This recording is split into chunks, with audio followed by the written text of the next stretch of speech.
Reproductive system of earthworm हम लोग discuss कर रहे हैं। अर्थवर्म जो है वो मोनोइशियस होता है। मोनोइशियस या फिर hermaphrodite, mail and female in same body, mail and female in same body, लेकिन इनमें क्रॉस फर्टिलाइजेशन होता है। क्रॉस फर्टिलाइजेशन का मतलब ये है कि gametes from different individual fuse होते हैं। ठीक है, तो इन लोगों में क्रॉस फर्टिलाइजेशन है, सेल्फ फर्टिलाइजेशन नहीं होता है। Cross fertilization gametes from different individuals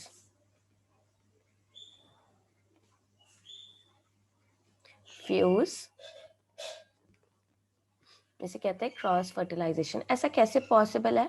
ऐसा इसलिए पॉसिबल है क्योंकि दोनों ही male and female of same body do not mature at the same time, as both male and female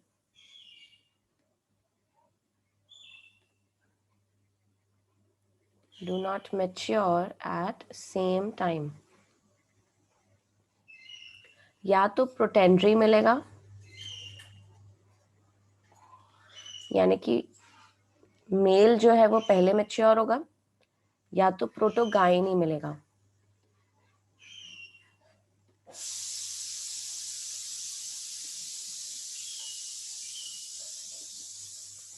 female matures first.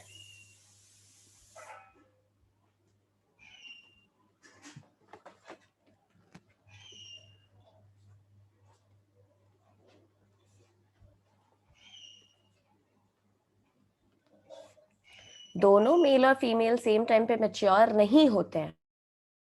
या तो मेल पहले मैच्योर होता है, उसे कहा जाता है प्रोटेंड्री, या तो फीमेल पहले मैच्योर होगी तो उसे कहा जाएगा प्रोटोगाइनी। ठीक है, अब बात करेंगे मेल रिप्रोडक्टिव सिस्टम के बारे में।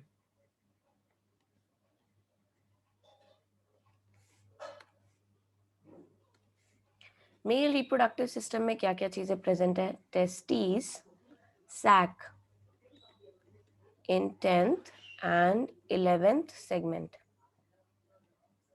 10th segment and 11th segment में टेस्टिस सैक प्रेजेंट होते हैं। कितने हैं संख्या में? 2 pair, 1 pair in 10th segment, 1 pair in 11th segment. ठीक है, और हर एक सैक में एक टेस्टिस प्रेजेंट है एंड एक स्पर्मीड्यूकल फनल प्रेजेंट है।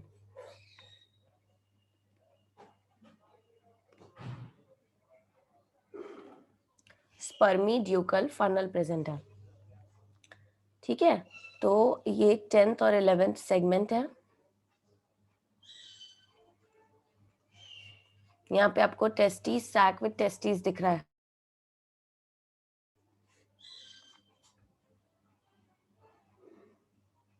और स्पर्मीड्यूकल, ये जो ब्लू कलर का ये आउटलाइन है, ये टेस्टिस सैक है। ठीक है, ये आउटलाइन है, ये टेस्टिस सैक है। ये ब्लू कलर का टेस्टिस है, दिस इज टेस्टिस, और ये ऑरेंज कलर के स्पर्मीड्यूकल फनल है। यहाँ पे जो इस ड्रॉ में आपको ऑरेंज दिखाई दे रहे हैं, यहाँ पे ये स्पर्मीड्यूकल फनल है।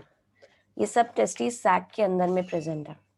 ठीक है, तो टेस्टिस सैक के अंदर क्या है? Testis, 2 pair, 10th segment and 11th segment।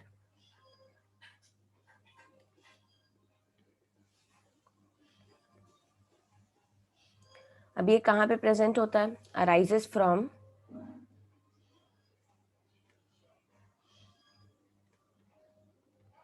Anterior and. Anterior समझते हैं, सामने वाला सिरा होता है एंटीरियर, है ना? So each testis arises from anterior wall of each sac. Anterior wall से अराइज करता है। इमैच्योर स्पर्मेटोजोआ प्रोड्यूस होते हैं टेस्टिस के द्वारा। सो टेस्टिस प्रोड्यूसेस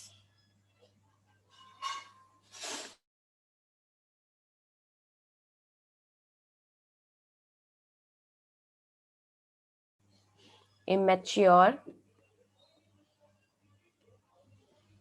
spermatozoa. ये जो स्पर्मेटोजोआ है ये टेस्टिस से प्रोड्यूस होंगे, उसके बाद कहाँ जाएंगे?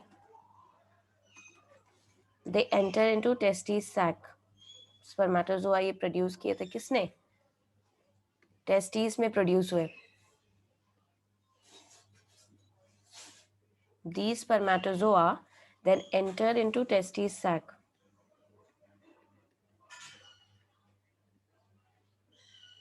सैक मतलब bag like structure, compartment like structure. उसके बाद ये स्पर्मेटोजोआ यहाँ से कहाँ जाएंगे? Seminal vesicle.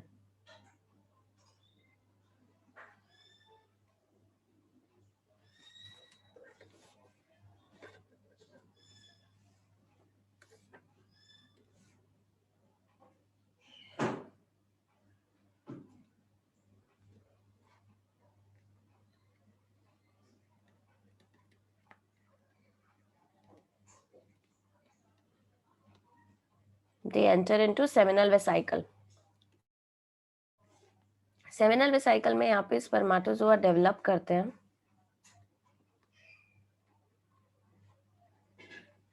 Immature spermatozoa develop करते हैं और मैच्योर बनते हैं. मैच्योर स्पर्म बनते हैं. कहाँ पर हो रहा है ये काम? सेमिनल वेसिकल में हो रहा है. तो next part of male reproductive system, seminal vesicle. Seminal vesicle 2 pair, हर टेस्टिस सैक से एक आगे होगा. 11th segment and 12th segment.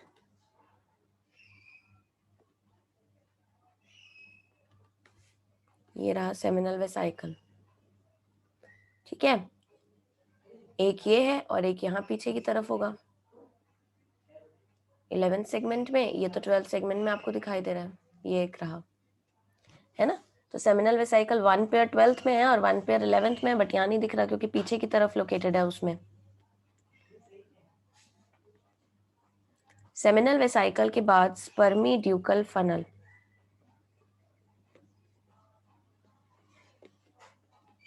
स्पर्मीड्यूकल funnel कितने हैं? 2 पेयर. कहाँ कहाँ पे है? 10th सेगमेंट में एंड 11th सेगमेंट में.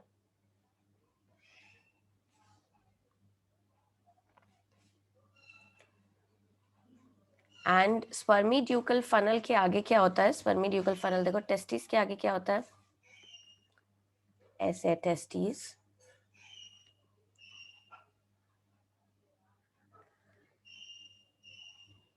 लाइक दिस समझ लो. तो ये क्या हो गया? एक टेस्टिस सैक हो गया.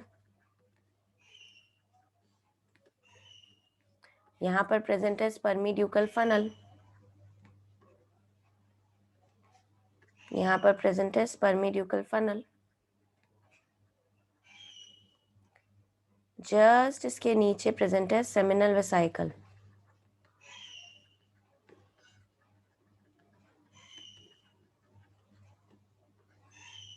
ठीक है, यही सेम चीज पूरी की पूरी रिपीट होती है.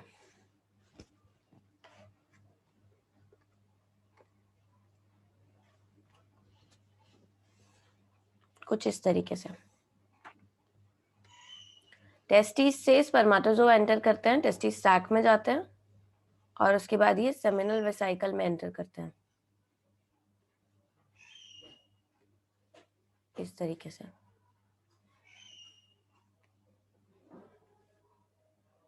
Like this. ठीक है, स्पर्मीड्यूकल फनल से पीछे की तरफ से होते हुए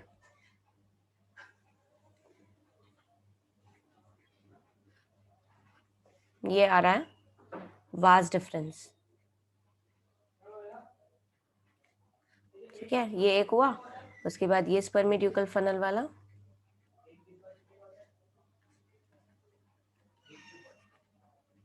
वास डिफरेंस स्पर्मीड्यूकल फनल से अराइज करता है. Spermiducal funnel leads to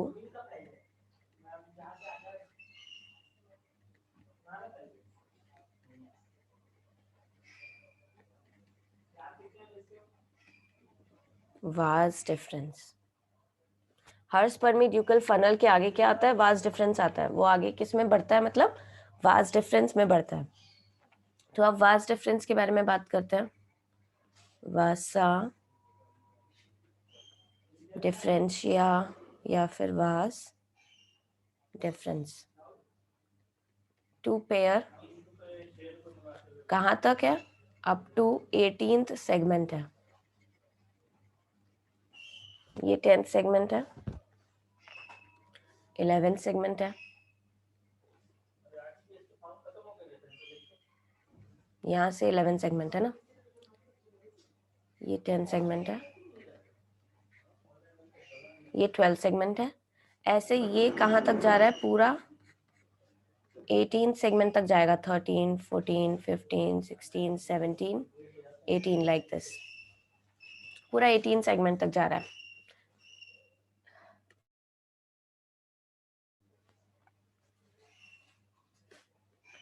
eighteen segment में पहुंच के दोनों ज्वाइन हो जाते हैं।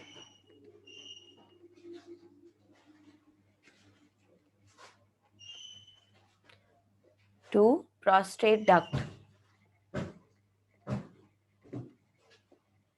दोनों ज्वाइन हो जाते हैं prostate duct coming from prostate gland.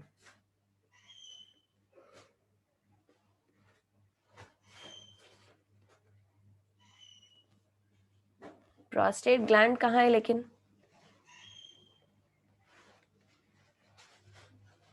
One pair situated on lateral side of intestine.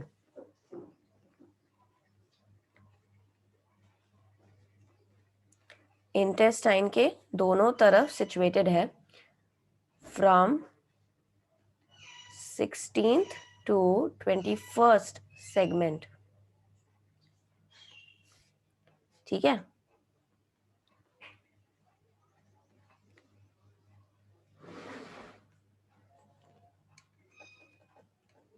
एक मिनट, यहाँ पे नंबरिंग कर देते हैं।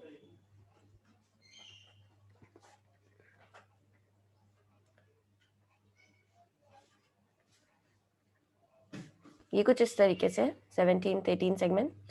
तो अबाउट 16, थोड़ा नीचे बन गया यहाँ पे,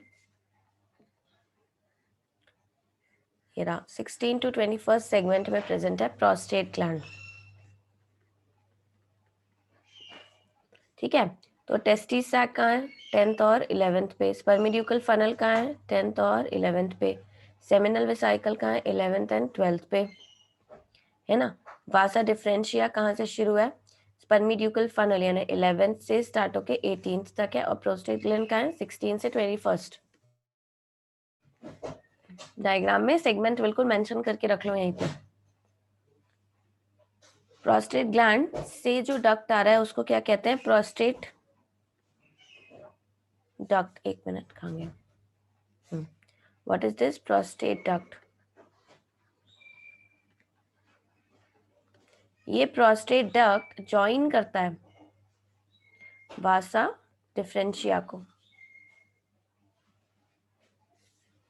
ये उसको ज्वाइन कर लेता है, वासा डिफरेंशिया को ज्वाइन कर लेता है। और ज्वाइन करने के बाद एक कॉमन डक्ट बनता है ना। तो ये वो कॉमन डक्ट है। यहाँ पर ज्वाइन वाला प्रोस्टेट डक्ट यहाँ पे पिक्चर में शो नहीं किया है। सो प्रोस्टेट डक्ट जो प्रोस्टेट ग्लैंड से आ रहा है उसको ज्वाइन कर लिया। एक मिनट,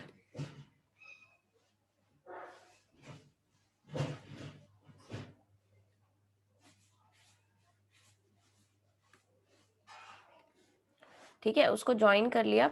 दोनों वासा डिफरेंसा जो एक एक तरफ वाले प्रोस्टेटिक डक्ट को ज्वाइन करते हैं, क्योंकि एक एक प्रोस्टेट डक्ट है, तो दो वासा डिफरेंस डक्ट एंड एक प्रोस्टेटिक डक्ट एक साइड पे है, ईच साइड ना, आर एनक्लोज्ड इन अ, इनके बाहर एक कवर बन गई है common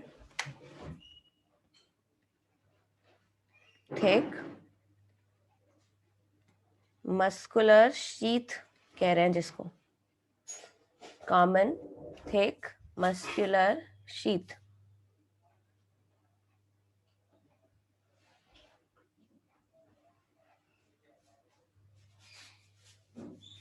called common prostatic and spermatic duct।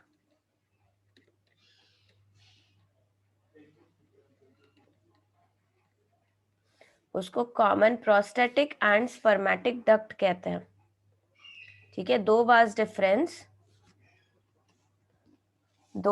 Difference और एक प्रोस्टेटिक डक्ट, एक साइड वाला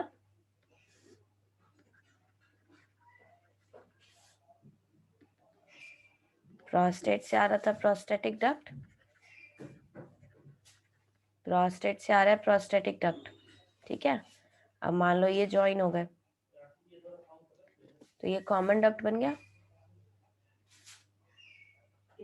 कुछ इस तरीके से। ये कॉमन डक्ट है, ये कॉमन डक्ट है,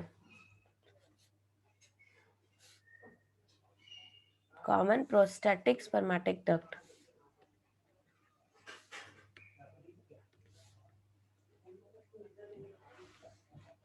कॉमन प्रोस्टेटिक स्पर्मेटिक डक्ट लिखा हुआ मिल जाएगा या कॉमन प्रोस्टेट स्पर्मेटिक डक्ट लिखा हुआ मिल जाएगा। ठीक है, कुछ इस तरीके से, लाइक दिस। प्रोस्टेट ग्लैंड से आ रहा था प्रोस्टेटिक डक्ट, वो जुड़ गया किससे, वाज डिफरेंस से, और कॉमन डक्ट बन गया एक, और ये बाहर की तरफ ओपन होता है,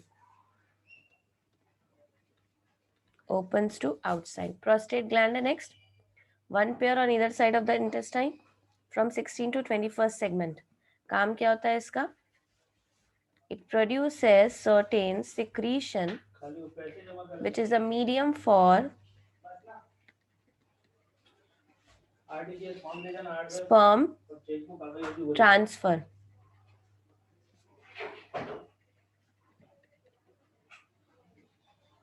which is a medium for sperm transfer। इसके अलावा एसेसरी ग्लैंड प्रेजेंट है, एसेसरी ग्लैंड है 2 pair, 17th segment and 19th segment पर, जो दो वर्म को पास पास रखते हैं।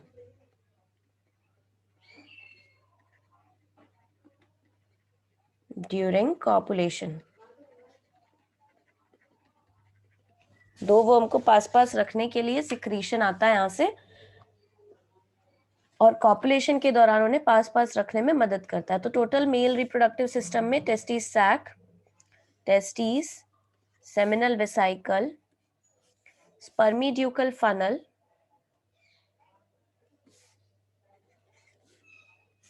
वाज डिफरेंस, प्रोस्टेट ग्लैंड और एसेसरी ग्लैंड, ये सारी चीजें हैं, है ना। और इस डायग्राम में आपको ज्यादा क्लियर हो रहा होगा थोड़ा सा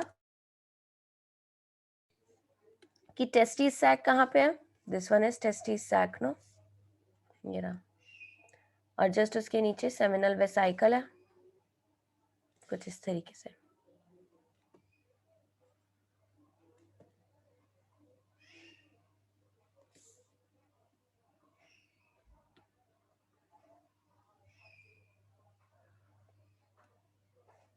ठीक है, कौन सी चीज किधर जा रही है वो नहीं अभी, मतलब स्पर्म का ट्रांसफर किधर हो रहा है वो पूरा फिनिश नहीं किया मैंने अभी। रिप्रोडक्टिव सिस्टम में बस पार्ट्स मेंशन किए कि कहाँ पे कौन सी चीजें प्रेजेंट है।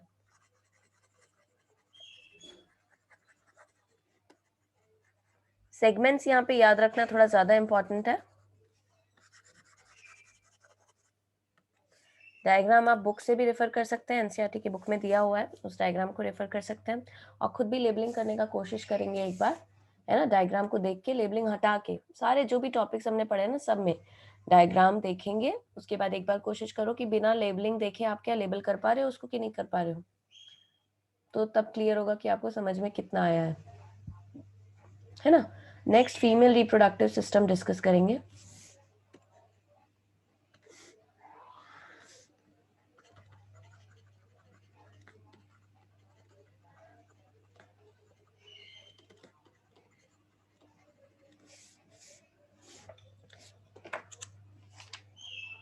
फीमेल रिप्रोडक्टिव सिस्टम में क्या क्या चीजें प्रेजेंट है? Ovaries,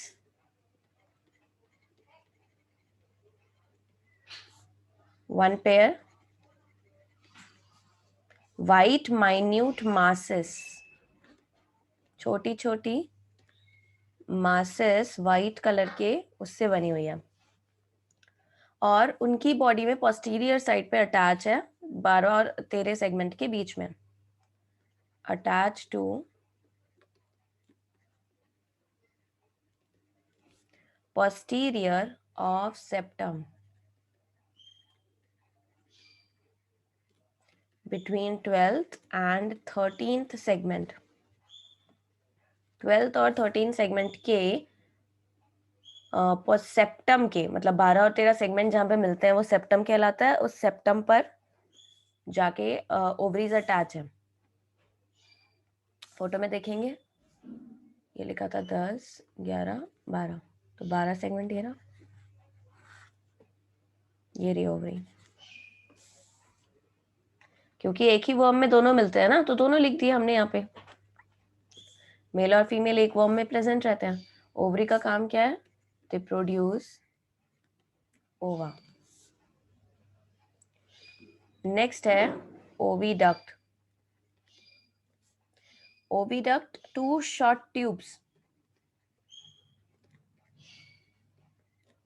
present behind ovary.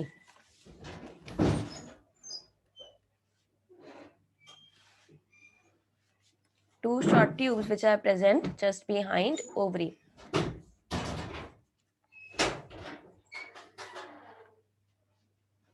They converge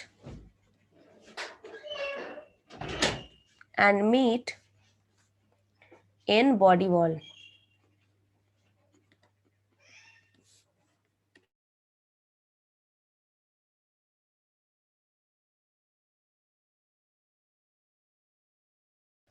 converge होते हैं और मिलते कहाँ है? बॉडी की वॉल पे, मतलब डायरेक्ट बॉडी की वॉल पे मिलेंगे और किसी जगह नहीं मिलेंगे, है ना।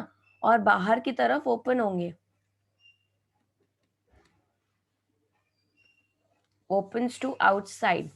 लेकिन ओपन कैसे होंगे? बाय फीमेल गोनोपोर या फीमेल जेनाइटल पोर।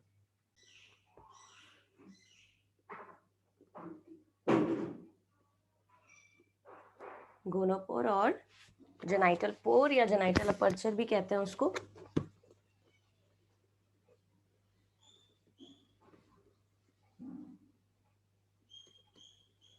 फीमेल गोनोपोर या फिर female genital aperture.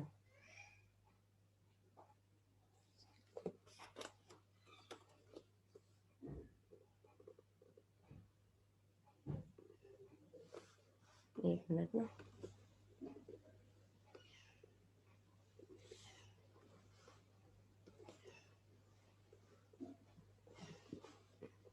Genital aperture. इसके बाद नेक्स्ट है स्पर्माथीके।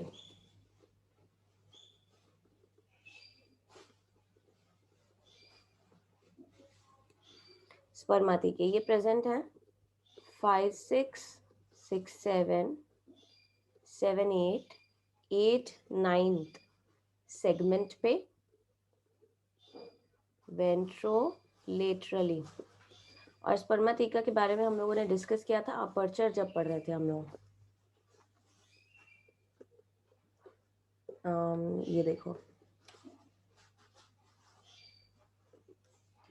4 पेयर होते हैं, present on the ventrolateral side of the body, inter segmental groove पे प्रेजेंट होते हैं,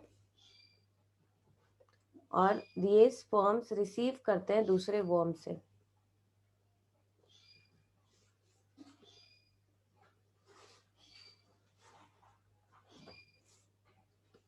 यहाँ पे I'll write 4 pair,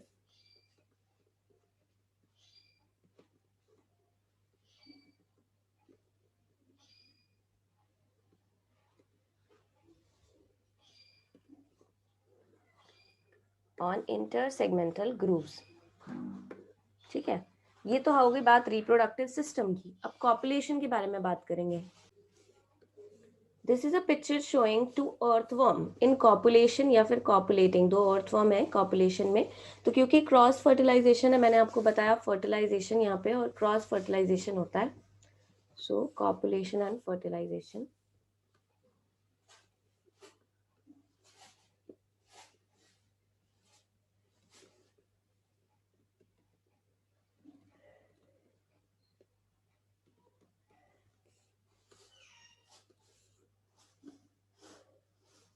copulation and fertilisation, इसके बारे में डिस्कस करेंगे। वर्म्स जो है वो जक्स्टा पोजिशन में होते हैं।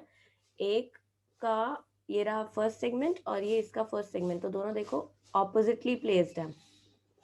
सो worms are in juxtaposition, इस पोजिशन को कहा जाता है जक्स्टा पोजिशन, ताकि स्पर्माथिका एक का ये रहा दूसरे सामने वाले के मेल गोनोपोर के जस्ट सामने आ जाए, so that spermatheca of one worm lies close to male gonopore of other.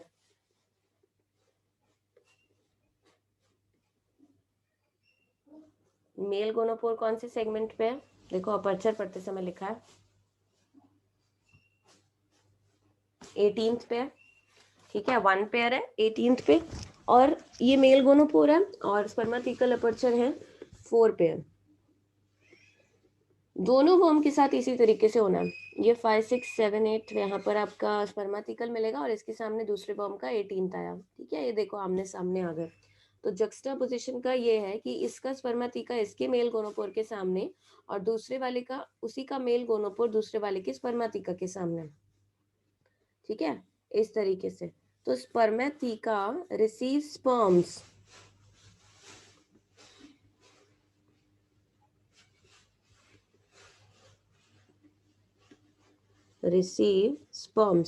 और वो जो स्पर्म्स आते हैं यहाँ पे स्पर्म का ट्रांसफर होगा फ्रॉम मेल गोनोपोर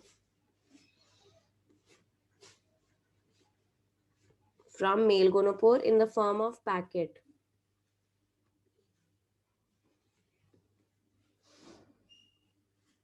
उन पैकेट्स को कहा जाता है स्पर्माटोफोर। स्पर्म किस में पैक है? स्पर्माटोफोर में पैक है, ठीक है, स्पर्माटोफोर में पैक है।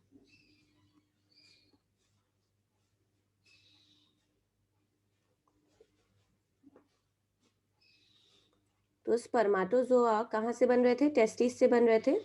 वहां से ये कहाँ एंटर किए? सेमिनल वेसाइकल में एंटर किए। फिर वास डिफरेंस में वहीं पे वो वास डिफरेंस में चले जाएंगे। वास डिफरेंस मेल गोनोपोर में ओपन होता है, ठीक है, वास डिफरेंस मेल गोनोपोर में ओपन होता है।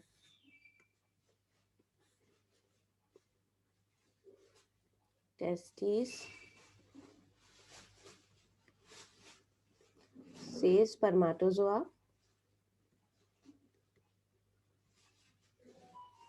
सेमिनल वेसाइकल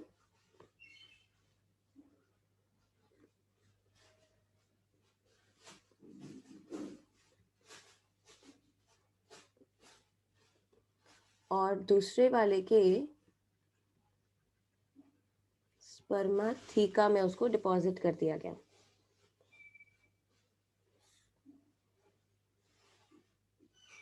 ट्रांसफर कर दिया गया, ठीक है, स्पर्म्स आर ट्रांसफर्ड इनटू स्पर्माथिका। अब एक वर्म के रिस्पेक्ट में बस मैं बता रही हूँ, जैसे ये वाला वर्म है number B and this is number A, तो ए वाले से स्पर्म यहाँ ट्रांसफर हो गए सारे के सारे, ठीक है। फीमेल गोनोपोर कौन से सेगमेंट में प्रेजेंट है? देखिए बिगनिंग में लिखा है आपने, फीमेल गोनोपोर जो है 14th सेगमेंट पे।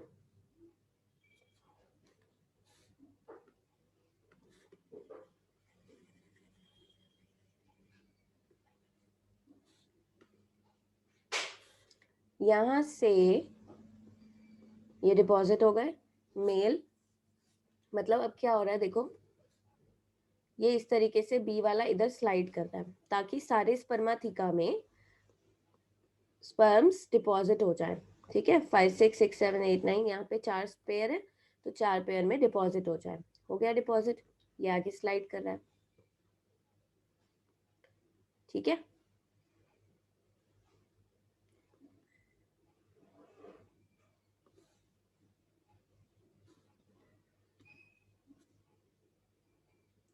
slimy fluid is secreted by gland cells of clitellum.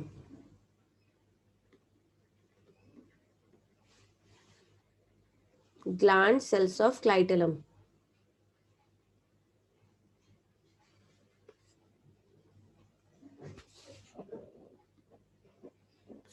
एक मिनट ना, यहाँ पे एक और चीज ऐड कर देती हूँ। प्रोस्टेट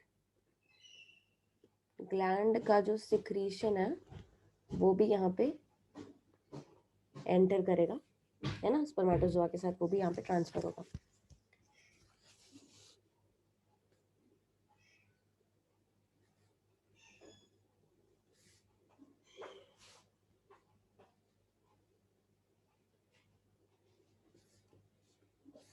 स्लिमी फ्लूइड, ये तो एक चीज फर्स्ट स्टेप मैंने आपको बता दिया कि मेल गैमेट यहाँ पे डिपॉजिट हो गया है। अब बात सुनिए 14th पे। 14th पे फीमेल गोनोपोर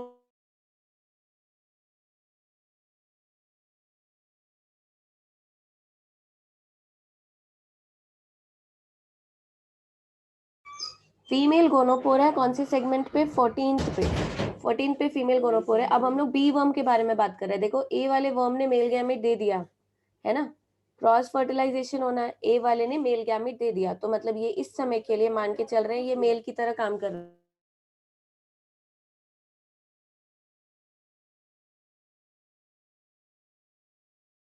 14th वाले सेगमेंट की बात कर रहे हैं हम लोग, अभी बी वाले को फीमेल कंसिडर करके चल रहे हैं।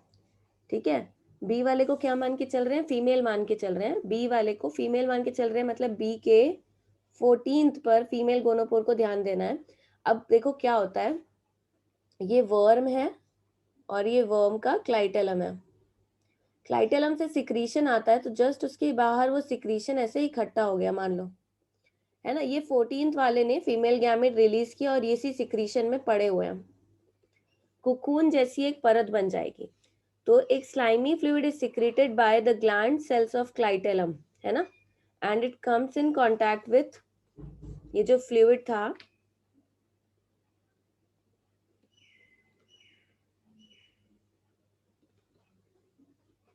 it comes in contact with air and forms cocoon, cocoon बन गया। ठीक है, अब इस cocoon के अंदर ओवा डिपॉजिट होंगे।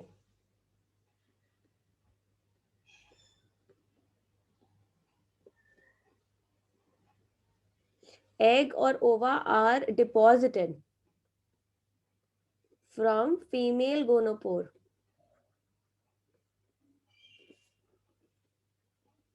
into this cocoon। ठीक है, मतलब फीमेल गोनोपोर ने ओवा बाहर रिलीज कर दिया और ए वाले से हम लोगों ने ए वाले ने हमको मेल गोनोपोर से, ए के मेल गोनोपोर से इधर, मतलब अभी बी वाले में क्या कंडीशन है सुनो, बी वाले की स्पर्माथिका में स्पर्म भरे हुए हैं और उसके बाहर में कोकून में फीमेल गैमेट भरे हुए हैं।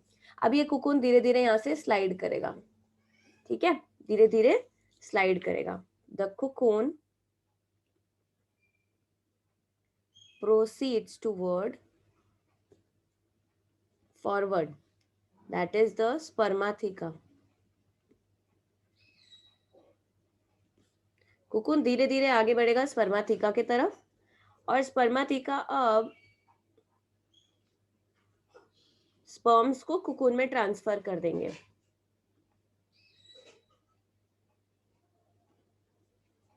sperms gets filled in it।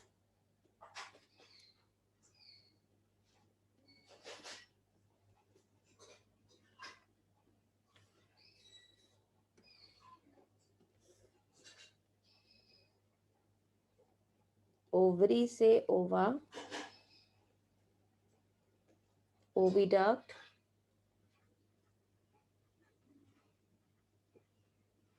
Female gonopore,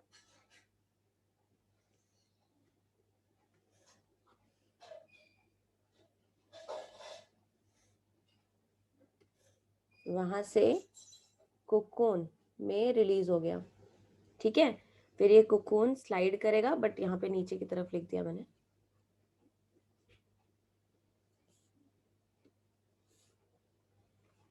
ऐसे भी लिख सकते हैं,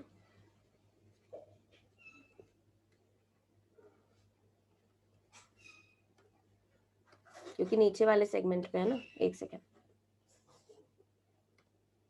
ठीक है, आप समझ रहे हो। कोकून जो है वो स्लाइड करता जाएगा, स्पर्माथिका स्पर्म्स डिपॉजिट कर देंगे। सो अब कोकून हैज ओवा एंड स्पर्म। कोकून में क्या प्रेजेंट है? ओवा प्रेजेंट है और स्पर्म प्रेजेंट है।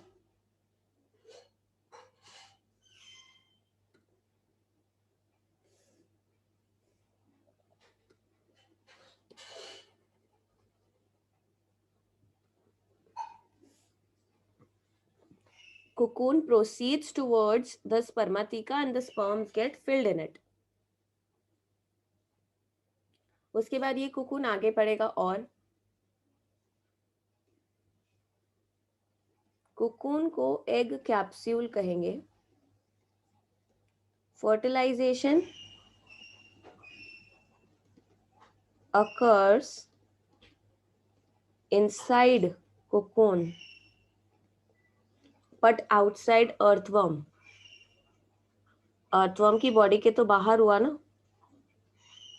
तो इसको कहेंगे एक्सटर्नल फर्टिलाइजेशन। फर्टिलाइजेशन किस तरीके का है? एक्सटर्नल फर्टिलाइजेशन है। ठीक है, एक्सटर्नल फर्टिलाइजेशन है।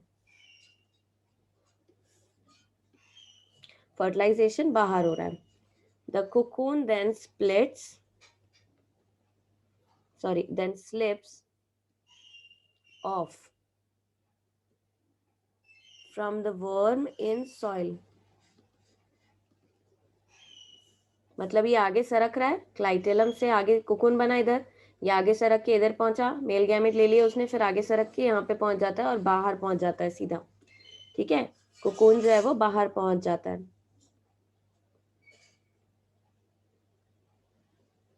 And after 3 weeks each cocoon produces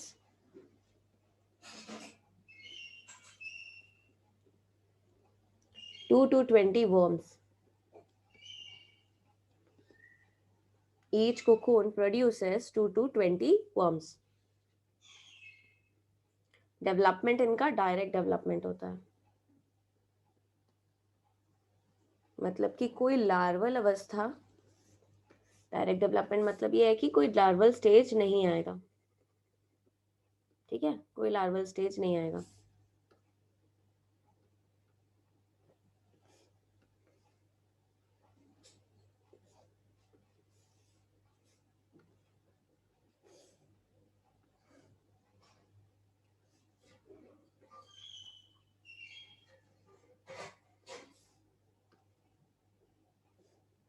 this is all about the reproductive system of earthworm. कुछ फैक्ट अर्थवर्म के बारे में बात कर लेते हैं। अर्थवर्म जो है फ्रेंड ऑफ फार्मर्स कहा जाता है। Earthworm is used as bait in fishing. मछली पकड़ने के लिए बेट के तौर पे इस्तेमाल करते हैं अर्थवर्म का। उसके अलावा it is used in vermi composting. Compost बनाने में मदद करता है वर्मी कंपोस्टिंग। फार्मर्स फ्रेंड कहा जाता है because it increase the fertility of soil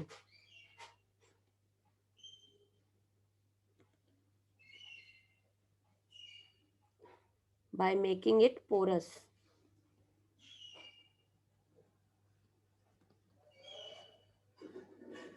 ठीक है, तो वर्मी कंपोस्टिंग, कंपोस्ट बनाना वर्म की मदद से। This is all about the earthworm. Segments याद करने की कोशिश करिएगा, सेगमेंट से सवाल ज्यादा आते हैं, है ना, किस सेगमेंट में कौन सा स्ट्रक्चर प्रेजेंट है।